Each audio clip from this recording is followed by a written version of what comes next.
Welcome back to the Spooty Sports Podcast, hosted by myself, Mr. MFB, powered by none other, than you guessed it, MFB. I'm joined today by my co-host, Derek, and we had a wonderful weekend of football, wrapping up match day 14. Big pies for life. Let's get into it. So we started the weekend with Brentford and Luton Town, 3-1 to Brentford. Yes. Neil Maupay opened up the scoring. Yes. And then after that, I didn't get to catch that game. I was flipping in between, so I didn't really see the games, but I saw the highlights. So we saw Neil Maupay open his scoring in the 49th. Yes. Ben Mee getting the second one in the 56th before James Brown. Brown. I'm talking about James Brown.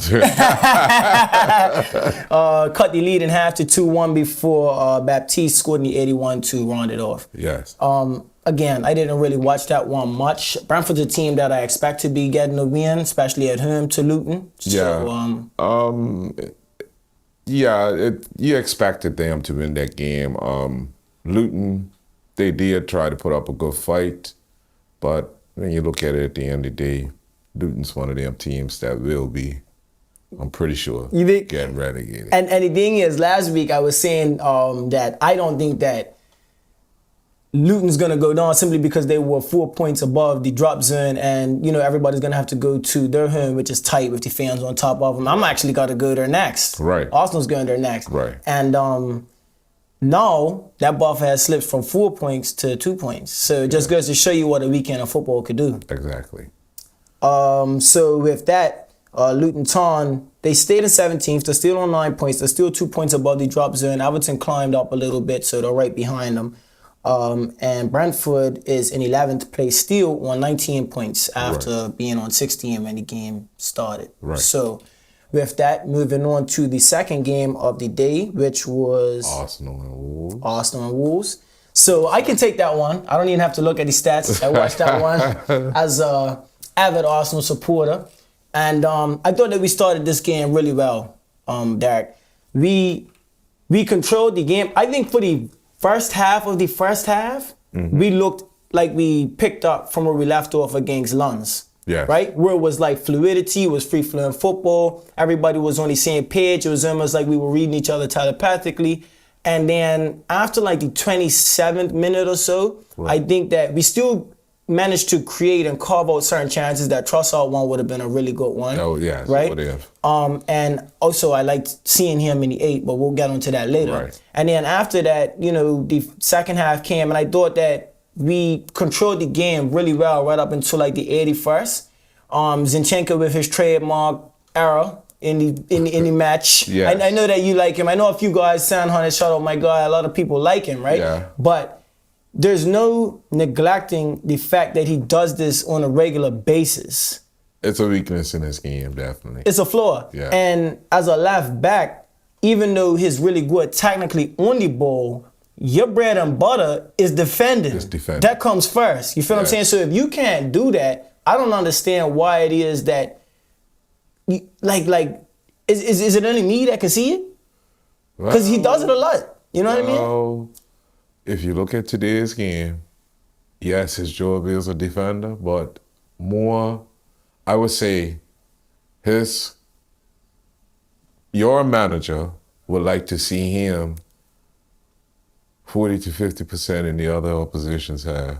That's true, but then again, that other 50% is spent defending. Yes. You know what I mean? And that goes without saying, but I'm going to say it anyway. You know what I mean? It's like at the end of the day, if he's giving up these types of chances on a regular basis, and that one there, it was one very similar the week before when we beat Brentford. Right. Right? Where he gave the ball away in that exact same position, but that time he got on the goal line and he cleared it. And when it came to the English media, they zoned in on the clearance as opposed to the defensive mistake that led to that happening. Right. You feel what I'm saying? Right. And it's like, how long are we going to sweep these things and are they going to go unnoticed?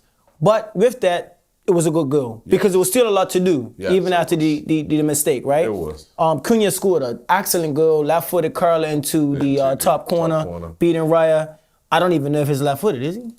I think he's right-footed. Yeah, I don't think he's left-footed. He is right-footed. Yeah, but so it was a good goal. That was a really good goal. Yes. And I thought that towards the end it got a little bit nervy. However, I will give Arteta big props because in that game, you made the defensive substitutions. Kiowa came on for Zinchenko, right? Which like shows me that he's tuned into the game as a manager. Right. Because a lot of times managers can just leave people out simply because they have their favorites. Everybody has their favorites. Yes. We all can see that, right? We're not stupid. Yes. But he put the team before his personal relationship with him. It's like, listen, we need to see this out. We need the 3 points. We got the 3 points.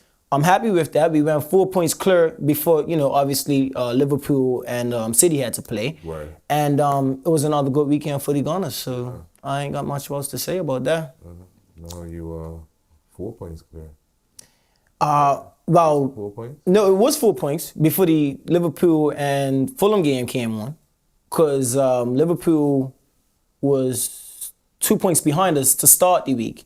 Yeah. Right? And they went 5 points Okay, back. so you're 2 points. Right now we're 2 points clear of City because in that game it was a draw. Yes. So with that result, we have Arsenal maintaining the seat at the top of the throne, and Wolves suffered another narrow defeat after the narrow defeat at Fulham last week. Yeah. Right? Moving on. They actually didn't play too bad. But I thought that Fulham played good. Here's another last little piece on this is that when you come to the Emirates, I think that no matter who you are, and I'm not just saying this as an Arsenal fan, I'm saying this as a fan of football, you have to come prepared to defend, for one, and if you don't and you try to go toe-to-toe with us, we're going to rip you apart. And I don't say that arrogantly. I say that confidently. Yes. You know what I mean? Yes. So, yeah, after that, we had... Who did we have after that, Derek? You let me After know. that, we have Burnley and Sheffield United. Funny. I'm going to let you start on this one, right? Because... last week, I said that I think that Burnley's going to finish dead last. They have 5 of the Reds on the form chart in regards to all losses. Yes. And we both agreed, Yes. honestly, that you can't play that style of football in the Premier League. However, they pulled out a 5-0 win at Sheffield. What do you think? But Sheffield has beat the most goals this season. You actually also did say, and we're going to clip that up for all of our listeners, that Sheffield chipped too many goals. That was one of the first things Derek said. They do, and for them to lose 5-0 to Burnley, That was a hammering. who hadn't had a victory at all. That was a hammering, bro. Plus, you went down to 10 men early in the game. Yeah. I really thought that Ollie McBurney with his first open play goal last week was going to come in and do something. Not to say that it was his fault or anything like that, but I just thought that Sheffield would have, a little bit more bite in this game. Sheffield's too leaky.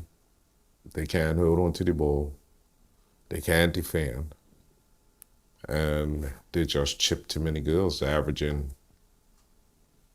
at least 4 goals. I'm sure it's 3 to 4 goals to concede in a game.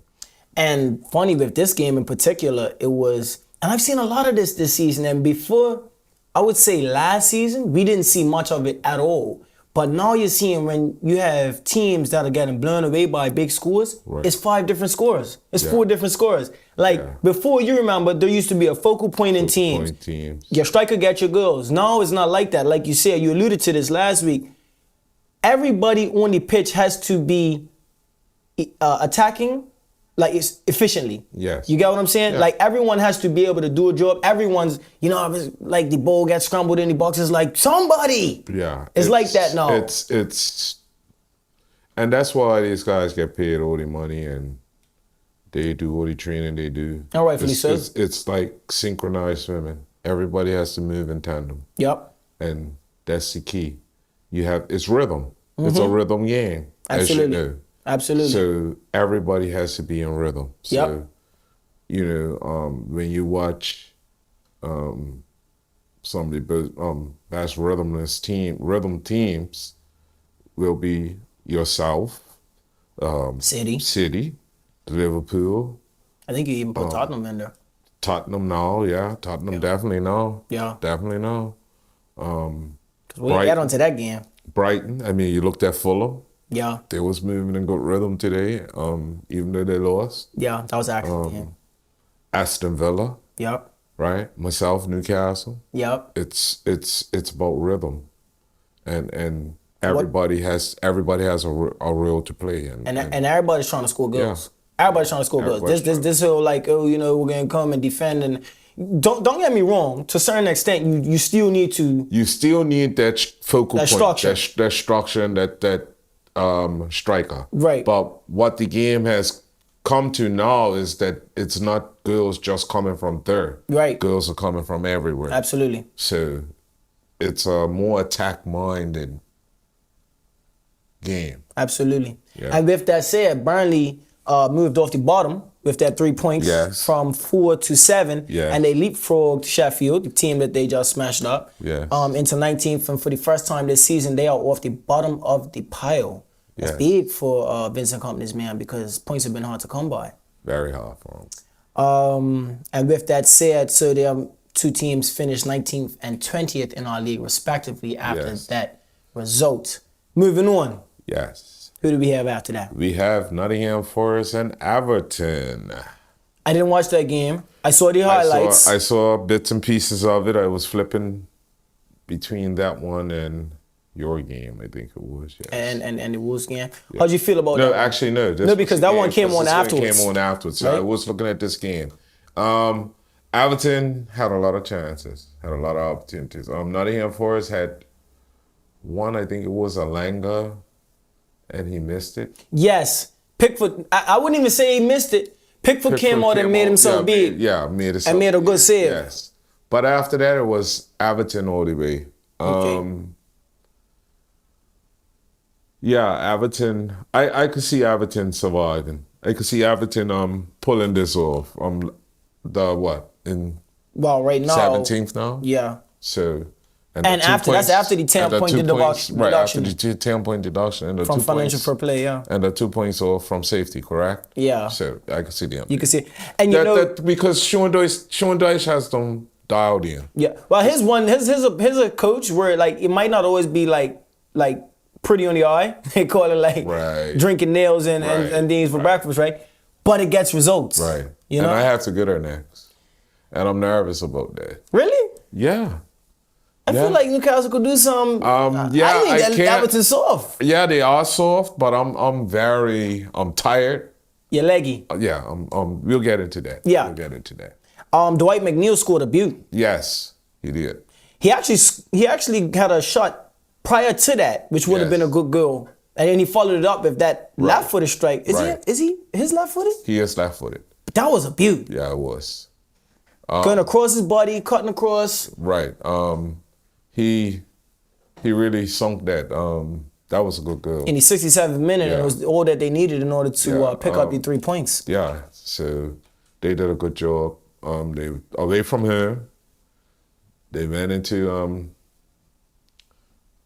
down to Nottingham Forest and they Did what they had to did do. what they had to do. Yeah, a really, really good away win for them. Yeah. With that, like you said, they are up into 18th on what they got now. That can't be right. They have 7. 7 points. They have 7 points. Yeah, 7 points, 15 goals, scored 20 against.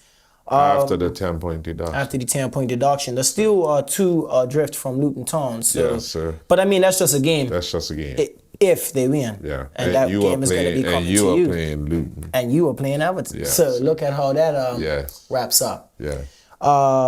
After that, we had The game of the day. Fulham and No. Newcastle and Man United. And we Oh, talked about that. yeah, because that happened on the Saturday. Yes. Right. Okay. So I'm gonna get this to you, right? Got 30 seconds then, so you know. Okay. When we come back, we'll talk about Yeah. So game of the day. yeah, exactly. When we Yes. come back, we'll talk about the game of the Sure. day. So for all our listeners out there, we're gonna take a quick commercial break. When we come back, we'll be talking about the game of the day, which was Newcastle versus Manchester United on the Saturday. Yes. And we'll be giving that all to Derek. Stay tuned.